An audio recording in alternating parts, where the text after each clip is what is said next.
Hey guys, welcome back to part 3 of my Ranni the Witch walkthrough guide, and we're going to be going ahead and using the bloody finger, and make sure to select near and far, and we're going to be invading other worlds. Now we only need to invade 3 worlds, we don't need to actually win the invasion, we simply just need to invade the world. So if you do invade another world and end up near a cliff or something, you can just jump off the cliff. If you're wanting to get through this as fast as possible, there's no need to fight the other enemy or anything like that, the other player.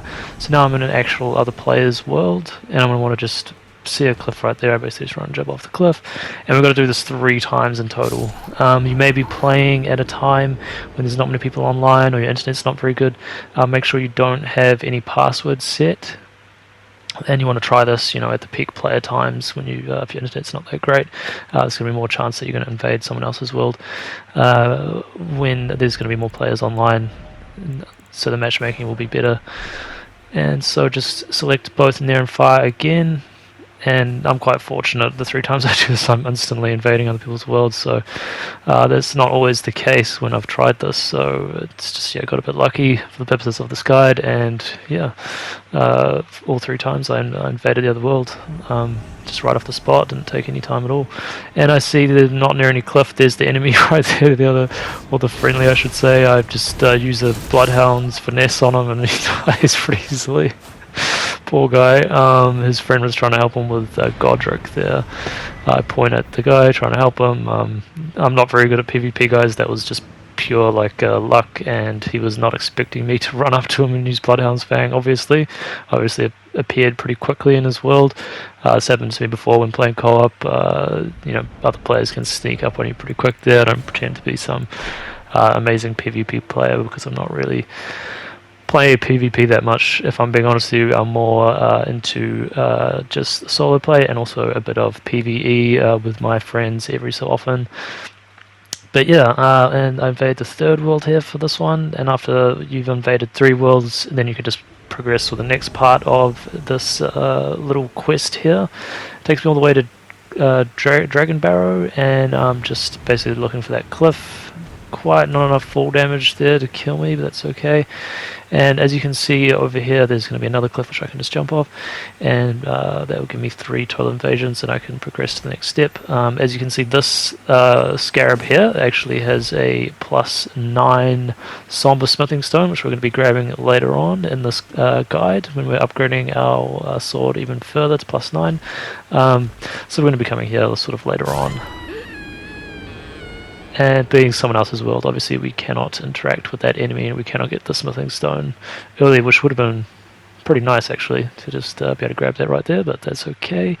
And as you can see now, it's going to take us back to the church, and we can unlock a new dialogue option with the NPC, and he's going to basically offer we're going to offer our finger to him, and he's going to cut it off. So it's ask him to anoint you. Like always, select the top option.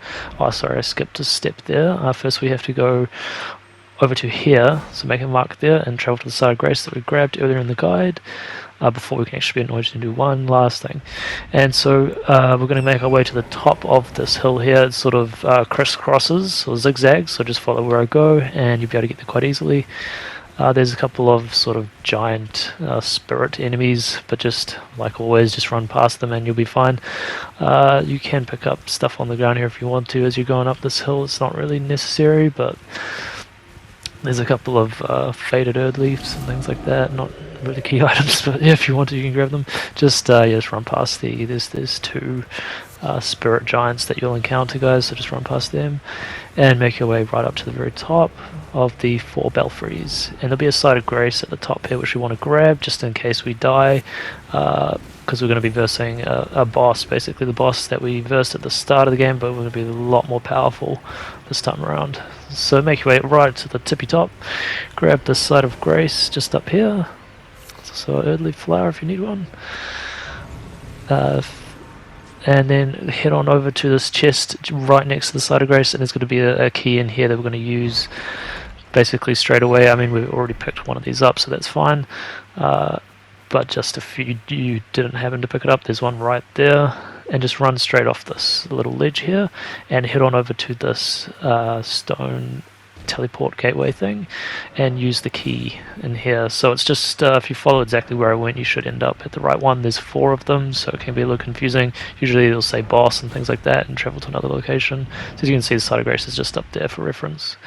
Now I did actually die to this boss, guys, so I've just basically skipped that dying part out, just so you don't have to see me die to the boss. So yeah, like I said before, I don't pretend to be some amazing Elden Ring player. It's okay to die, that's what this game's about. It's about learning.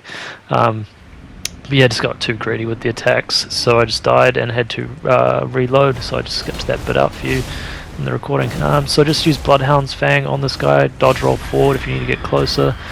As you can see, it just takes two dodge, 2 Bloodhound Fangs, and a critical, and he's done. His Scream thing did the slightest bit of damage to me, but yeah, I didn't get hit at all. So I went from dying to him to not getting hit at all, so he's we're a lot more powerful than that boss there, so he's pretty easy to get rid of. Like always, I get a little bit confused here as to which gateway to walk through. So it's the one that is not this one, the one that just goes back to nothing. It's the one that has sort of stairs leading up to another building. So just to double check, I run back and make sure. If you actually run that way, there'll be some butterflies, and if you try and grab them, the ledge will actually break and you'll fall to your death. Just for reference, so don't try and do that. Head on through this one, guys, and make your way across this rope bridge. And this is like the very first area of the game where we sort of respawned after our, or where we spawn in, I should say, after we've selected our character. So run back up the steps that we ran across at the start of the game, and then run up to this corpse here, and we're going to want to press triangle, and then that's going to dye the cloth with blood, and that's the last sort of task we have to do for this NPC in his quest line. He's a follower of Mog, which is a very late boss game, very late game boss, and yeah, I think it's going to be a prerequisite for the DLC, guys, beating that guy. So if you do want to progress through the DLC, as far as I know, everyone's pretty sure that you're going to have to prerequisites defeat Mog, and I know that's something like 29 point something % of all PlayStation players have defeated Mog, so that's only a third of, or less than a third of players are actually eligible to play the DLC, which is quite interesting if you think about it. So it's sort of targeted, marketed towards Elden Ring players. So go ahead and exhaust this dialogue, then press triangle him again, and he'll cut off your finger. It doesn't affect the physical appearance of your character, it's just sort of, I guess, a symbolic cut, and it doesn't affect Ranni's quest line doing this, cutting your finger off. But once he does that, you're going to receive Bloody Finger, and you're going to want to talk to him one more time. And after that, he'll give you the Pure Blood's Knight's Seal, which is what we're going to use to teleport to basically where Mog is, the audience ground. So we use that, you see Mog's symbol, and it will teleport us there, loading screen. So I actually died again, so I cut that bit out. So you teleport, there are my runes. You'll spawn right where I am. I advise not hitting any of the enemies here, and not picking up those items, because there's these big sort of skeleton dudes that will do area of effect damage, so you can pick them up later if you really want them, but they're not really needed.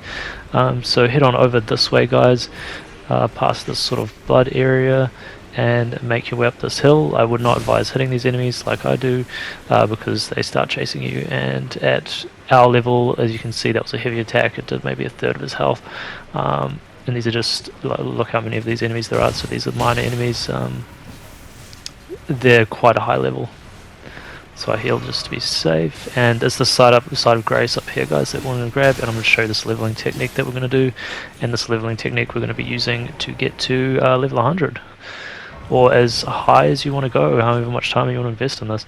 So rest of the Side of Grace, guys, and basically equip your bow. So get rid of your weapons and shield and everything, and chuck your bow on. Hold R1, press triangle to two-hand it, L1 to aim. Hold R1 and let go to fire a arrow at this bird over here, and the bird will run to you and will fall off the cliff, and you get 11,000 souls. And you rest at the Side of Grace. Run back up here between these two branches. If you do it quickly, you can actually shoot the bird quite quickly there. And as you can see, as you can probably guess, what's happening here is we're just going to be going back and forth. Before we do that, though, press R3 on the map and head over to the Church of Allah to buy some arrows off Kale, just to make sure we're well stocked on arrows for this leveling session. And this is basically going to be the only part of the guide where I'm skipping through, because as much as I'm sure you like watching this, so buy as many arrows as you can, max it out, 681, that's more than enough. I don't know why, but I buy 3 cracked pots there, not necessary. Open up the map, press R3 and travel back over here. As much as you guys want to watch me power leveling, it's but as you can shortly see, in 2 minutes I'm able to get like 90,000 runes. So that's 2 minutes, 90,000 or 100,000, and 100,000 in 2 minutes. And the goal is to get 2 to 3 million. So you can get 2 million. Your character will be pretty strong. I'm pretty sure with 3 million that's going to guarantee you getting to level 100.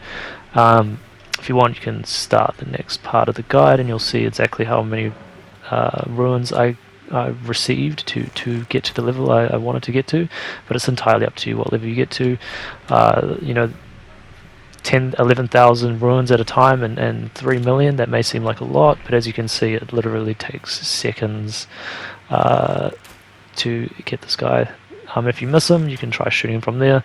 There's a gap between the tree where your arrows, I don't know why, it's like an invisible wall, won't actually hit him, and it's that gap right there that I should just fire an arrow through, just to show you. So yeah, guys, that's pretty much it. Just keep resting at this side of grace, keep firing an arrow at this bird, and he'll run off the cliff there. And yeah, we're just going to keep doing this until we basically get 2 to 3 million ruins. I would recommend probably 3 million if you can be bothered. 2 million's okay. Our guy's going to be leveling up, to quite a high level. You're pretty much going to be guaranteed to get level 100 with 3 million ruins, but you can get quite high to level 80 or whatever with 2 million, I'm pretty sure 80 something. But yeah, so if you've played the game before, I don't see anything wrong with doing this. If you've played leveling properly and beaten the game, this is fine. I mean, you can play the game however you want. So yeah, guys, I'll see you in the next one. Thanks very much. There we go. That's 110,000 runes in just a couple of minutes. And yeah, thanks for watching, guys. I'll see you once we've collected those runes. Cheers.